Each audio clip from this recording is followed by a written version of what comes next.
Delicate subject. Chapter 44. Thane. She healed quickly. Miranda knew her cell by cell and the components of those cells. So accelerated healing and fast assimilation was a steady miracle. He savored the feel of her warm palm in his hand as he worked meticulously on her nails. Delicate, near-transparent skin, ragged cuticles it would be easy to damage rather than repair. He did not trust his voice to speak. That is to say, he did not trust his voice to speak honestly. During some crises, he found it harder to embrace the vulnerability of honesty, and instead he sought the silence, sought the shadows. She could not see him, so he need not school his face into any expression. There was peace in silence and service, and not forcing either of them to expose bleeding and torn hearts to the antiseptic and overly bright medbay. There was nowhere to hide but in plain sight, at her side, with no expression and dedicated hands.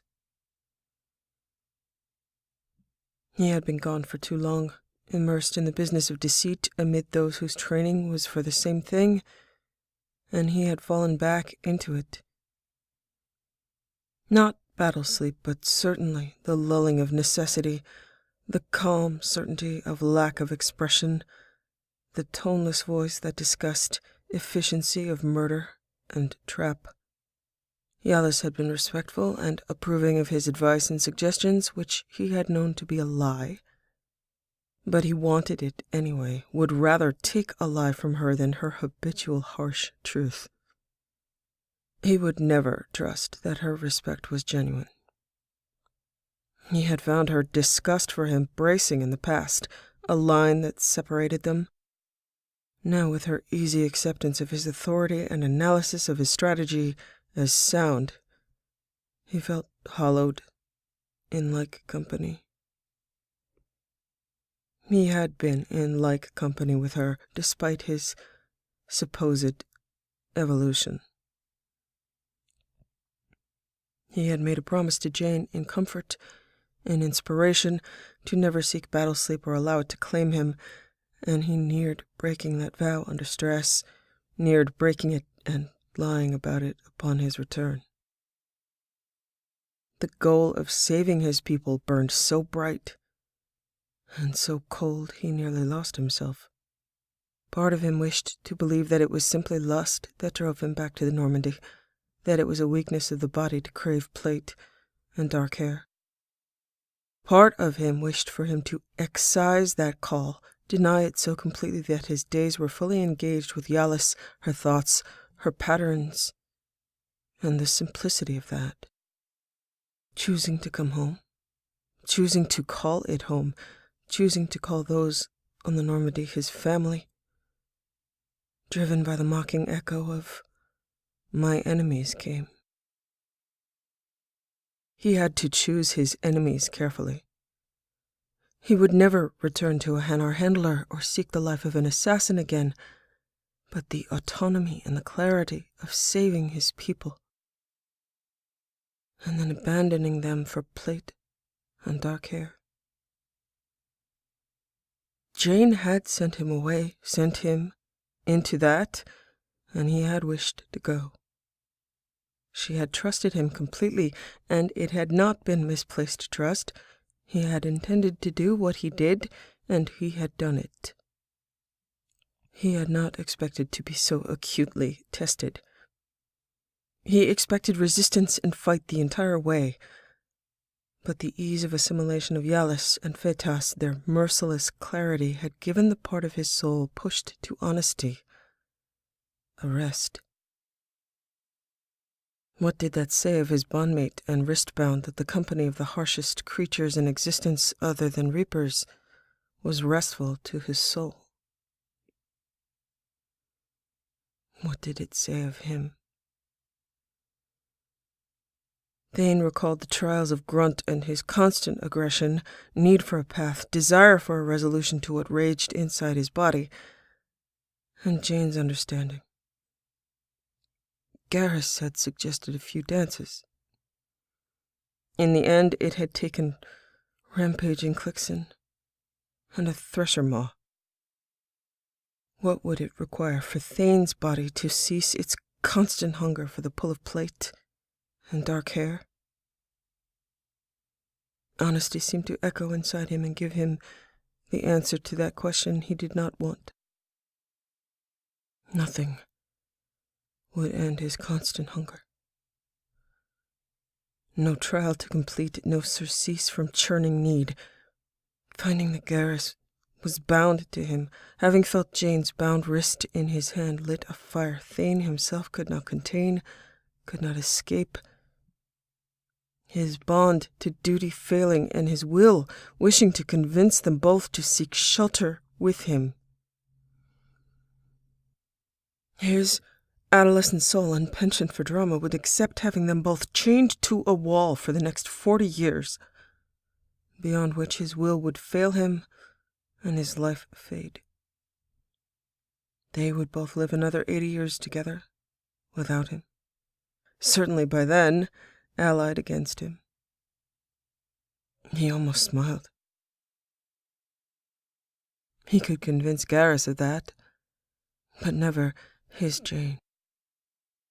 He barely even said that without irony within his own head.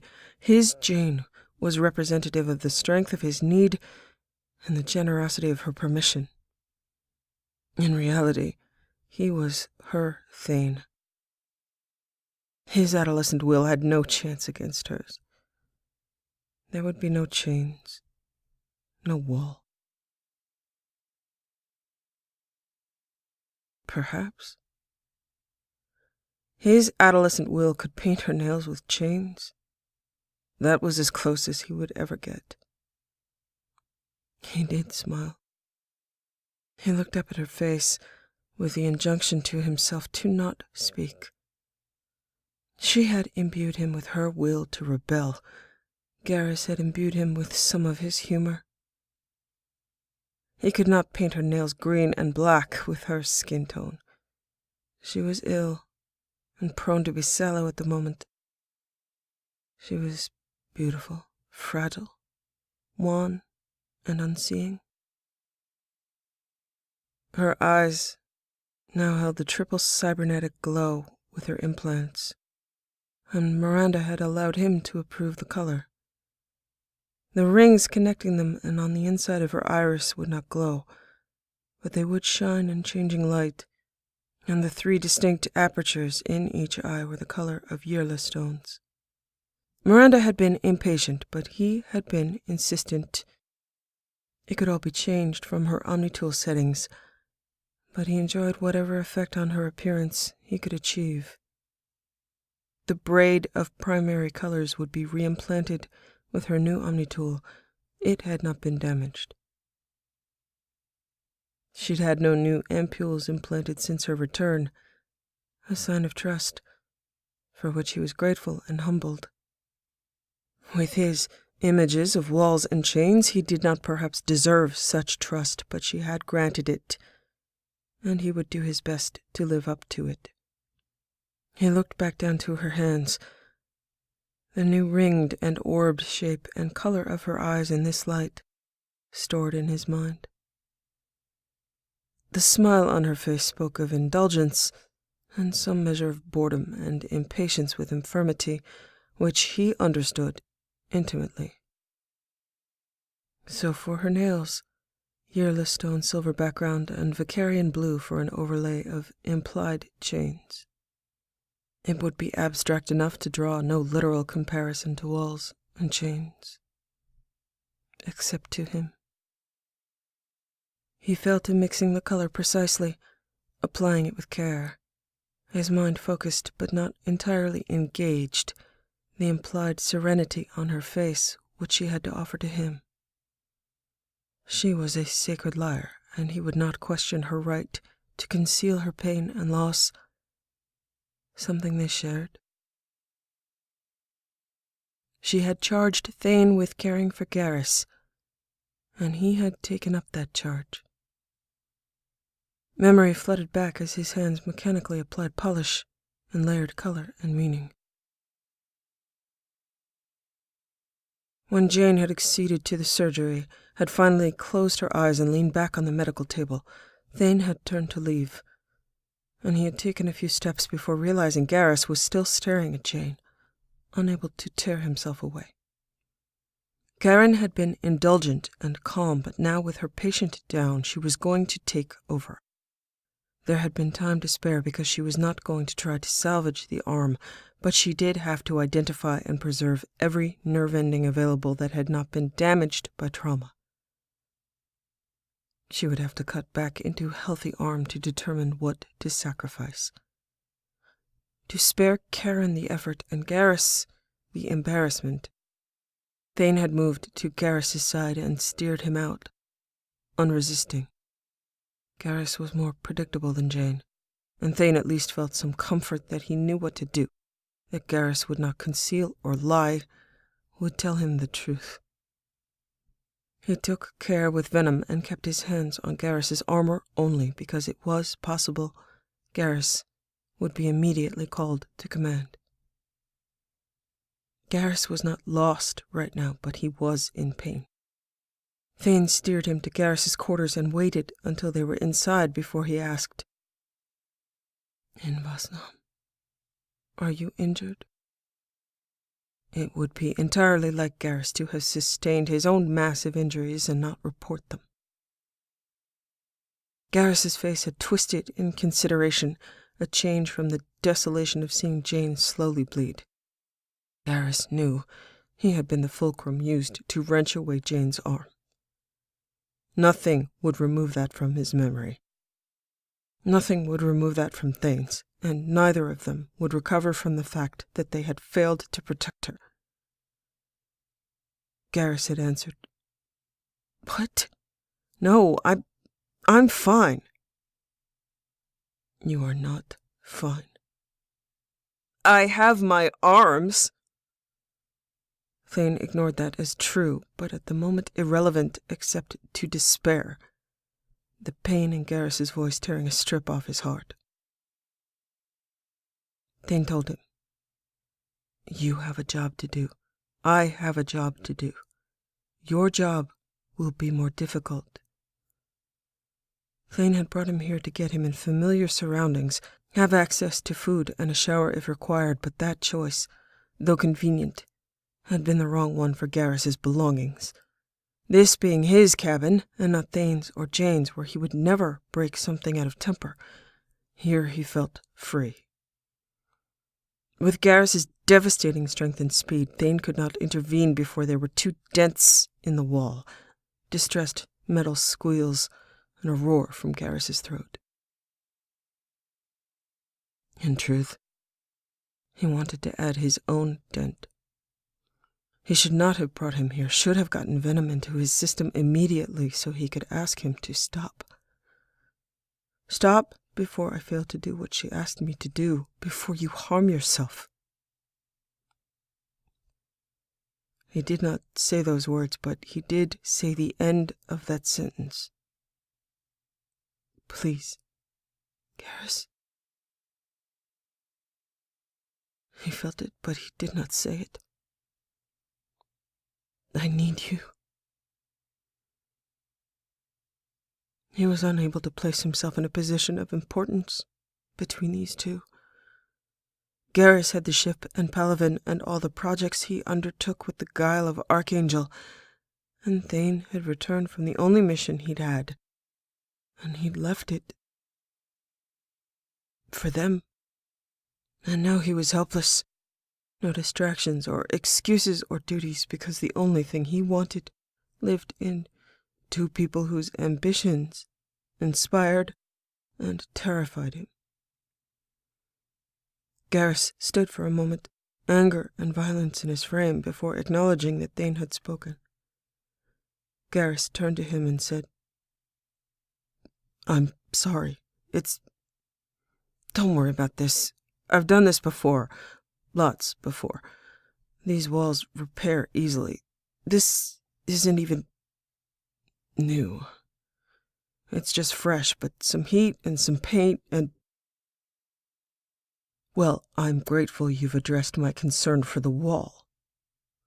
Are you injured now? Garrus opened his hands and looked down at them. No. Other things suffer when I collide with them. Thane had to close his eyes against the wave of empathetic nausea and regret, remembering watching them crash into the wall. Garrus bore his own guilt of being the fulcrum, and Thane had his from dragging back a Yogg holding her arm. They hadn't known until too late. Thane told him, in desperation. She is still alive. For how fucking long? Longer than she would have, if a Krogan female had been able to complete her charge before you drew your weapon and spoke the words that stopped them all from slaughtering us. That is my only answer, the only answer remaining to us. Longer than she would have if you were not there. You have been there for her in Vasnam, more than I have. You will guard her ship, you will guard her. The only thing remaining to me is to watch over both of you. I would tell you to take pride that we have aided in the future of Tuchanka's survival. I would never have cared for Tuchanka on my own. I only did as she asked. I know you care. Perhaps not right now, but you have spent a life protecting. I have not, Garrus. You are what I care about. She is alive for as long as she allows us to keep her so, or until we fail. We cannot fail. Garrus's hands covered his face, Thane assessing them. They did not look injured or broken. Garrus said, I'm a fucking hypocrite. She's gonna be back up and doing insane things. She calls them audacious, but they're fucking insane. Is it bad to want her to be on that table for a little while? If you injure your hand sufficiently, perhaps I could keep you both where I could watch over you. May I remind you that you are responsible for encouraging her to accept and plan this mission? Don't remind me. Thane's lips twitched as he said, You saved Tuchanka. Garrus growled, but with the same mock tone. He was calmer and not in danger of punching new things as Garrus asked him, Are you injured? No. Garrus surged to his feet and had his arms around Thane, so tight he could not breathe temporarily, but he did not care to at the moment. Please, don't interpret my wall punching as not caring that you're safe. Spirits, it gets harder and harder. Impossible, it seems, to put you both at risk and stand aside and let that just happen. We could all have so easily been dead, and I know the price is a planet of warriors, but I don't care. I swear she talks me into insane things, and I know they're insane, but if I don't do them with her, she'll do them alone. If she survives the surgery, if... Spirits, brain surgery. As soon as she gets up, she's gonna do it again. Thane knew it was all true, and he had only empathy, no other support, no solution. I know. She will, and we know we will follow. Please, Garrus, you are covered in her blood and the blood of a Yogg. Take a shower, discover what the needs of command are, then come to me. Garrus growled, and his arms tightened, and then loosened enough to say, "Fuck that. I'm staying with you. We'll shower in your quarters. Debrief there. We'll go see what's happening. We'll talk to Miranda. Just, please, don't leave me. I need you." Thane's shoulders relaxed at hearing the words he had not been able to speak, gained the courage to say them himself. The need of his heart granted and reciprocated. "I need you in Vasna. I will always stay." He did not add that he no longer had the strength to leave. Pain came fully present, surveying the silver background of her hand, the fine wisps and swirls of Vakarian blue color suggesting for him chains. For others, perhaps some random pattern of abstract lines. He would cherish her hand as he had not before, as he would never be able to do with the other, that opportunity lost. It would remind him that his dreams and ambitions were small and dependent upon the crook of her fingers, or where she pointed them.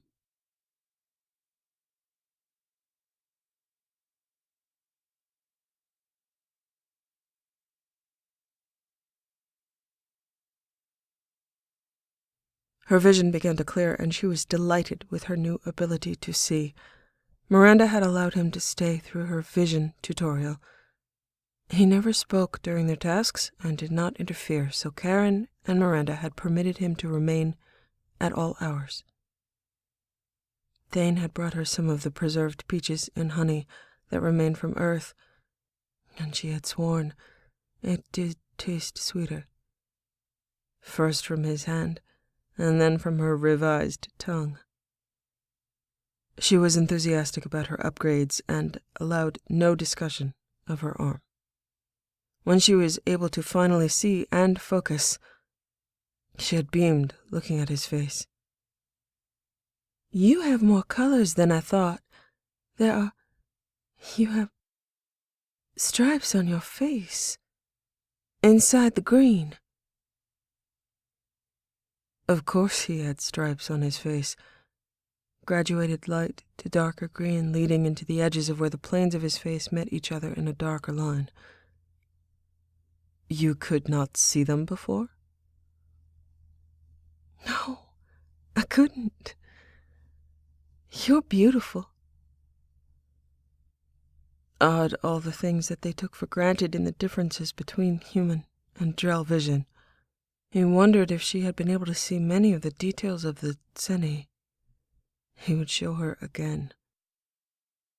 She reached out her hand to him. He took it, and then she pulled him in to kiss him. He lost the pace of his breathing, wanted to run his fingers through hair that was no longer there. She pulled back from the kiss after a soft moan that sounded like music, then turned her hand over and looked at the nails he had painted. "They're beautiful. Those blue lines look almost like..." She no longer needed to squint. There was change to the iris, a spin to an outer aperture without her having to change her expression. "Chains." She looked at him curiously, and he said, "Jane, why would I paint chains on your fingernails?" "That's not a no." "And that is not a rejection of chains. My vision is all new, so perhaps I can be forgiven some folly. I love your stripes. I love my nails."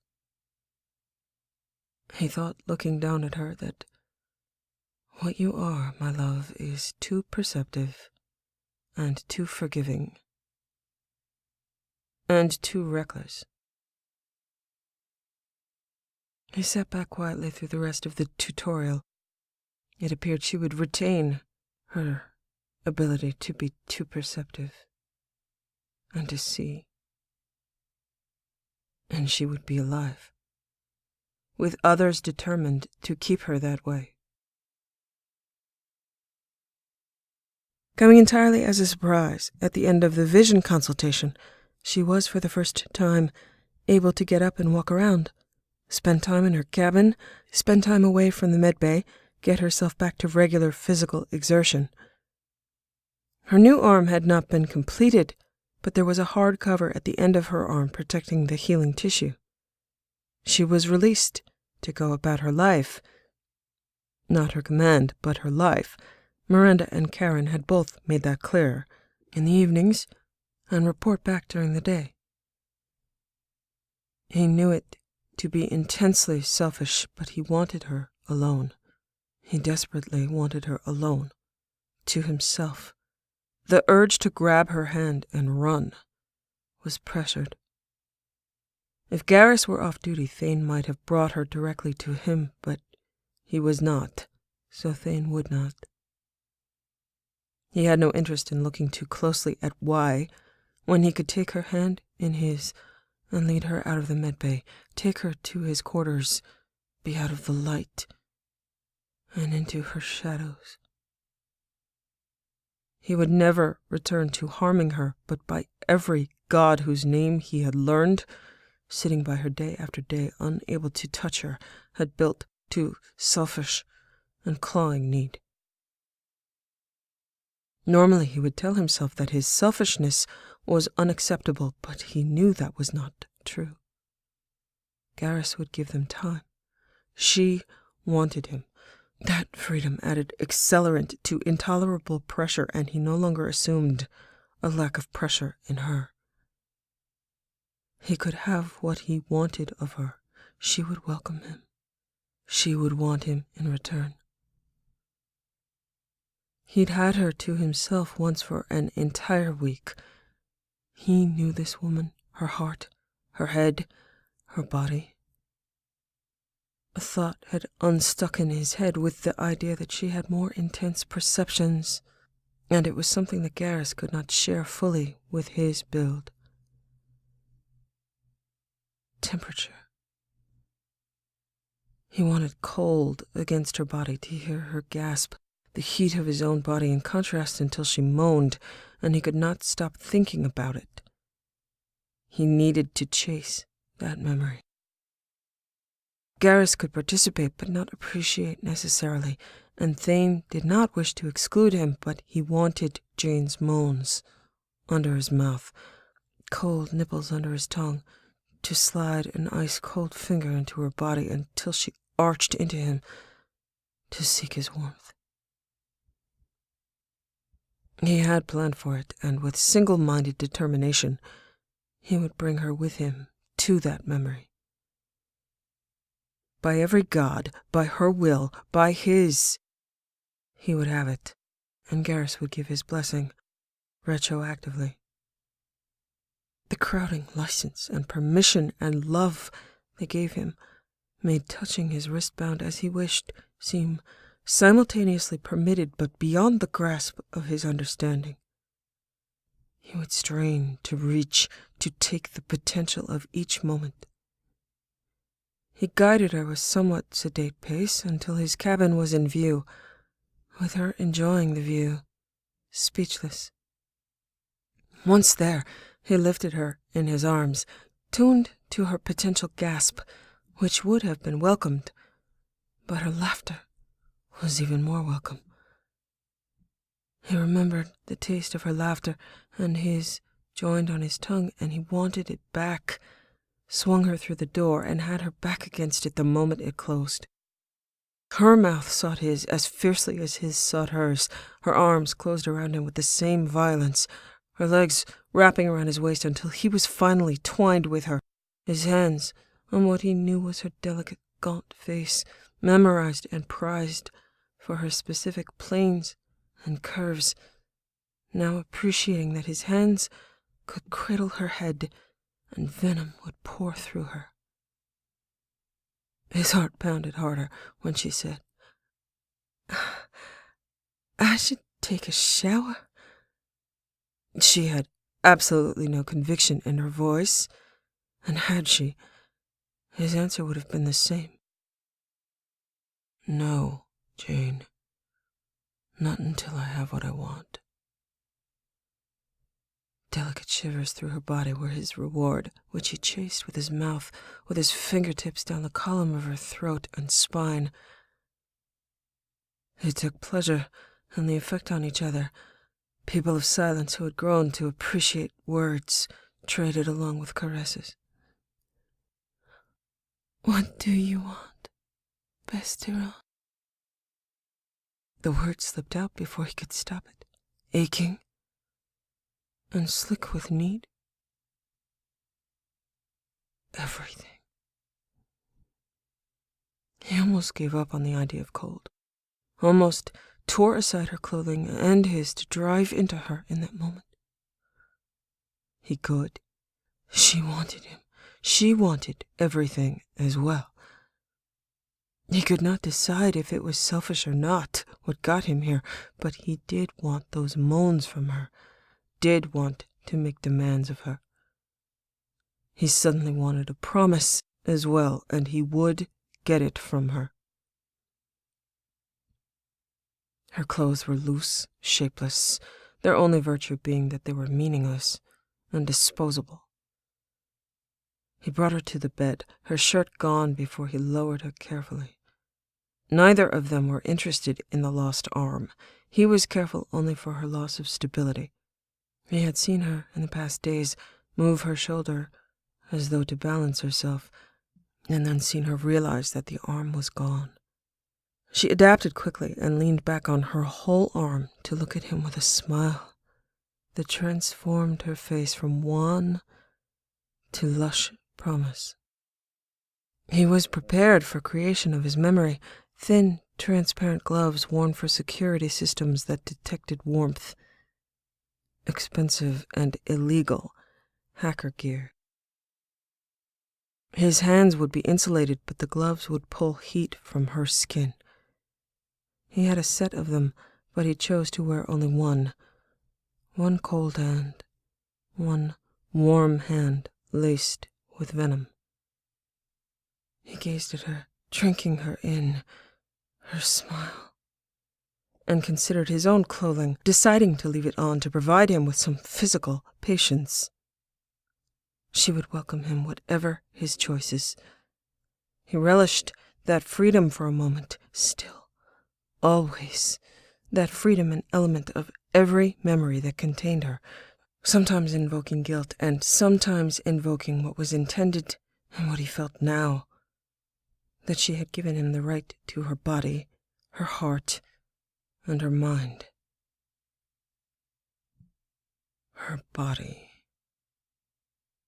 He felt a misplaced ambivalence against the introduction of a new arm, understanding it as necessary for her job and comfort, but it would be foreign.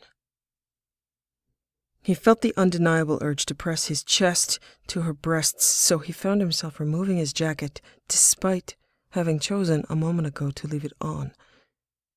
His mind faltered as his body desired, and he did not reverse his choice.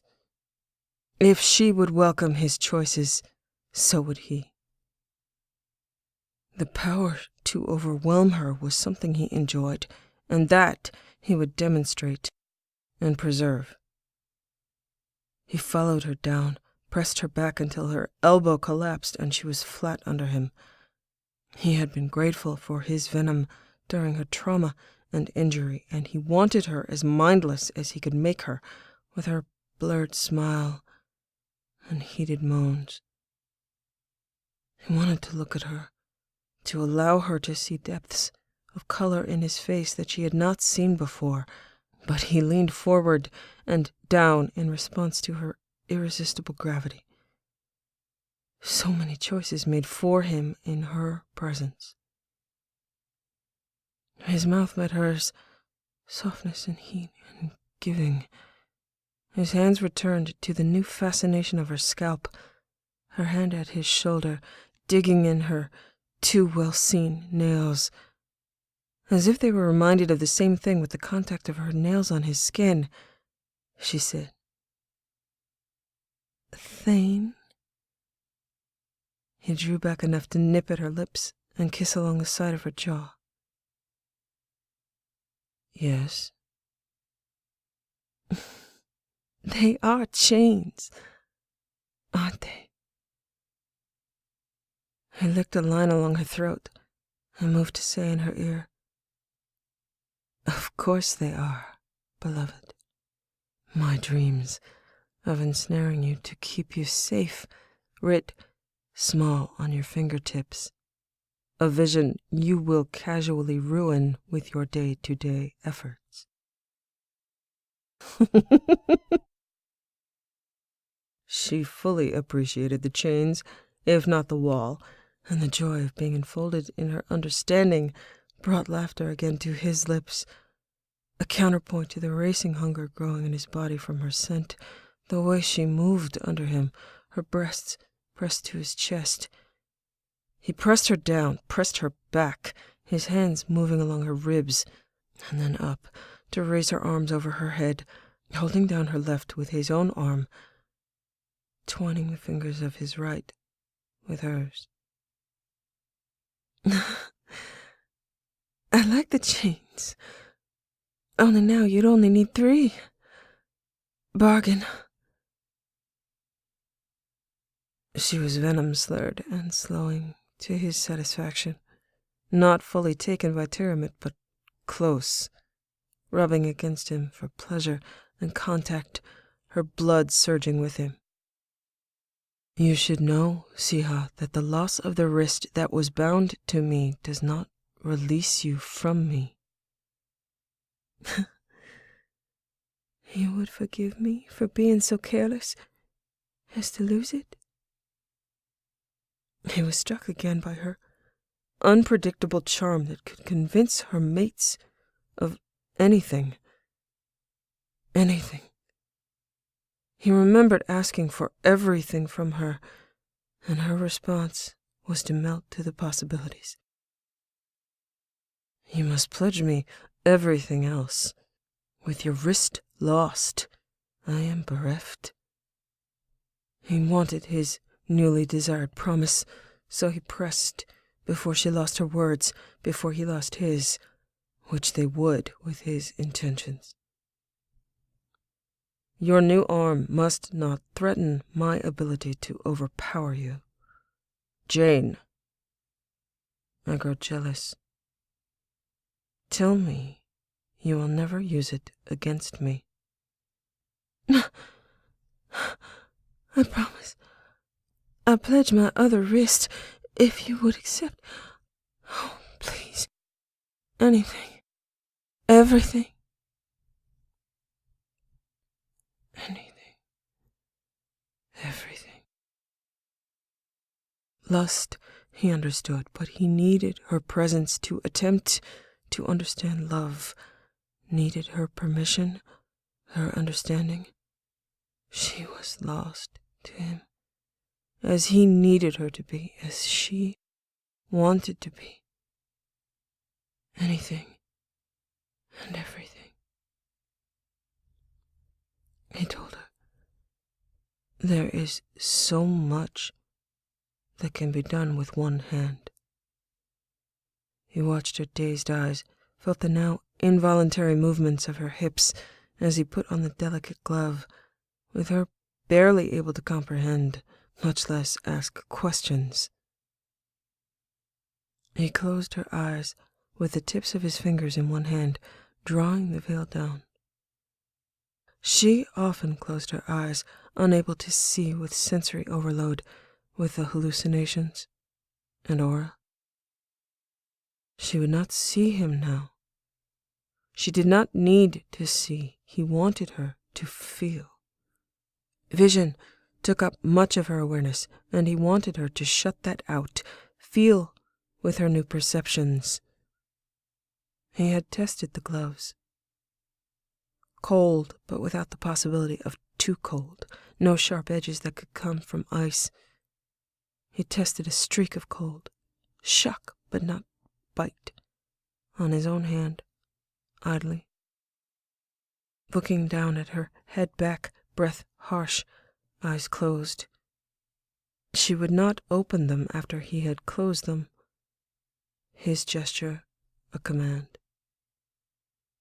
She had promised him anything, everything of her own will, something he could not take from her, something he mourned for its inconvenience and prized for its rarity. He felt the echo of his earlier selfishness, the petty but fierce joy of power over her, and did not care to change it, except to gather more power. Philosophical concern dispensed with, he brushed gloved knuckles over her lips, surprise making her lurch, but she kept her eyes closed, a soft keen from her throat.